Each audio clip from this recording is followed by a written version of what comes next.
What's up, everybody? Welcome to the channel. We back. We are back. All right. So look, we're gonna get into some things. All right. Now, let's go ahead and jump into it. Now, Chris Brown is not a happy camper. He's not happy. He's not happy with Tinashe.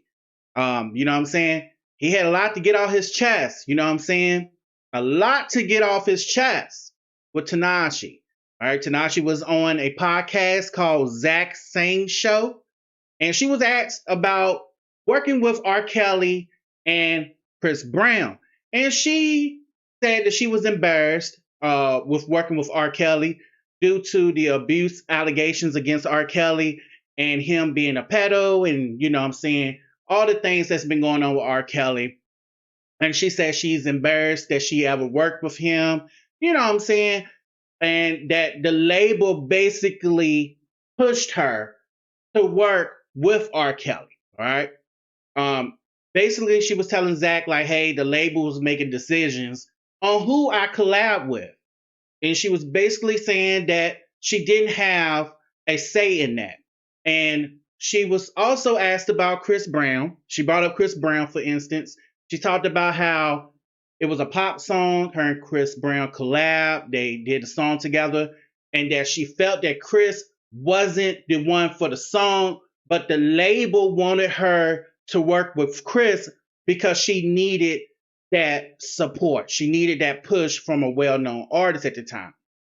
Okay, so the two own singer, all right, she talked about how the song wasn't right.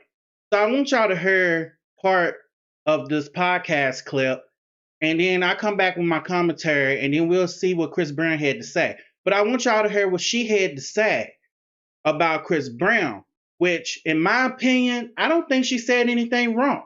But we'll get into that in a second. So let's just listen to her out.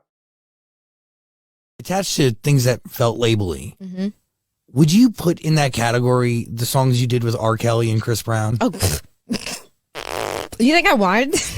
I literally block out that R. Kelly song from my mind. I forget that that even exists. That is so embarrassing. That is so unreal that I even have a song with R. Kelly. That's so embarrassing. No.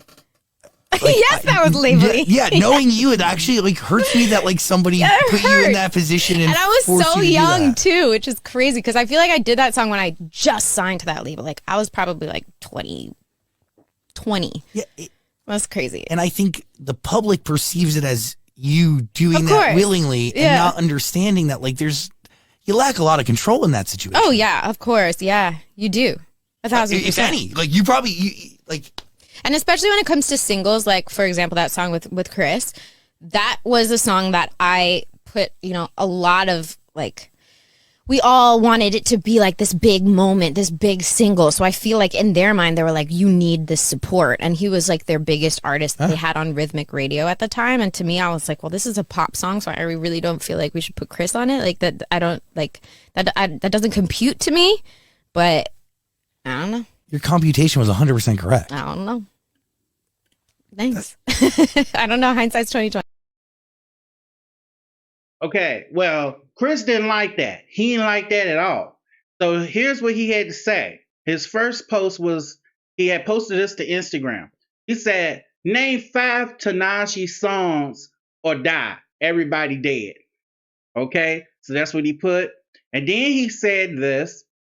He basically screenshotted somebody else's story and reshared it. He did something where I guess one of his fans or somebody well known basically took his side, and it was posted to his story, and it said this: ninjas be secretly fans behind closed doors and listening to Chris Brown music just as much as we do. But then go on a political hate campaign and take the position of bashing him. Shaking my head. These are the same people who advocate against bullying and being treated fair, but then want to sub bro and smear him in front of the world. I ain't going to watch it go down no more and not step in front of every bullet. I don't give a F who you are or how many followers you weirdos got. We're not doing that. Shout out to my bro for not losing his sanity. And then this was also posted. Chris posted this. And he said, she full of that evil. Shorty career is non-existent. What's more embarrassing is that she worked with all these people and not one of us could save her career. Right? So he put that. And here's my thought on the situation. I think Chris Brown is tired of being linked to being an abuser. He's tired of being linked to that. He's tired of everybody bringing up the the fight between him and Rihanna. He's tired of all of that. He wants to move on. He wants people to forgive him, and he's tired of being bashed. It took a toll on his career. There were, award shows and people just don't want to book him, and and they come up with these excuses, and he just sick of it, right? My thing is, it really fretted him when he was linked to R. Kelly in this conversation. His name being in the same sentence as R. Kelly was just over the top for him, and he hated that. That's what I'm getting from it. They went from talking about the collabs with R. Kelly, then to Chris Brown. He didn't want to be in that same sentence with R. Kelly, given that R. Kelly is an abuser of a pedo and everything else, all of the above. Okay? And he hated that. And I think that's why he lashed out at Tinashe.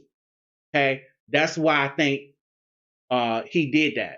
And a lot of people was coming for him on Twitter. You know what I'm saying? A lot of people was coming for him. Like, people was wondering, like, where was all of this energy when it came to Selena Gomez? When Chris Brown's name was mentioned at the MTV Music Awards, she made that stink face. And people bringing that up. Like, why you didn't come for Selena? Okay? She made the stink face when your name was brought up. See, a lot of people in the industry do not care for Chris Brown. People just don't want to give him that chance. And that's what it all boils down to. I think what it was is that he didn't like his name being brought up in the same sentence as R. Kelly's name was in. Okay, he didn't like that. All right, he didn't like that at all, because he already dealing with his own little persecution, crucifixion for his past. All right, so he didn't like that. But I will say this: I don't think Tinashe said anything wrong on Chris Brown's behalf. I don't think she said anything wrong at all. And I don't think she said anything wrong. And at first, I was like, let me look into this. I finally looked into it. And once again, Chris Brown overreacted. And who the hell knows? I don't even think he watched the whole podcast to get what they were talking about. Or maybe he just was having a bad day and wanted to lash out at Tinashe. Who knows? But, so tell me y'all thoughts about this whole thing. And make sure y'all like, comment, subscribe. Join the family. Let's be a force out here. We are back. And we got more content on the way. And I catch y'all right here next time on MC Talks. I'm out. Peace. One love, baby.